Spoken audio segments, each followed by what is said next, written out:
আমরা দেখব ট্রানজাকশনস। তো ট্রানজাকশনসের বেসিক্স যদি দেখি, a transaction is a unit of program execution that accesses and possibly updates various data items. তাহলে এটা কি? যদি আমি জাস্ট একটা সিম্পল এক্সাম্পল দিই, যে আমি এ অ্যাকাউন্ট থেকে বি অ্যাকাউন্টে টাকা ট্রান্সফার করব, তাহলে আমি স্টেপগুলো কি হবে?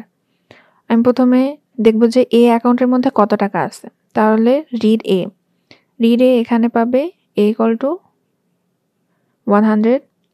তারপরে এখানে আমি ট্রানজাকশন করব কত? 50 টাকা।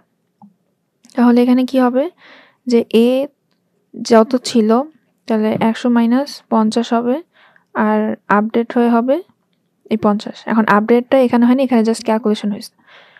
রাইট যখন করব তখন এটা ডেটাবেসে রাইট হবে এবং এটা পার্মানেন্টলি, তখন এটা a = 50 হয়ে যাবে। দেন এ থেকে তো এখানে চলে আসলো, এসে তো বি অ্যাকাউন্টে সেটা ট্রান্সফার হবে। তাহলে বি অ্যাকাউন্টে কত আছে যদি দেখি, বি যখন রিড করবে তখন দেখবে 200 আছে।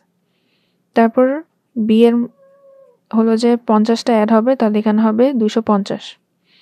দেন এটা হলো রাইট হবে, তাহলে এটা ডেটাবেসে রাইট হচ্ছে যে বিতে আমার আছে এখন 250।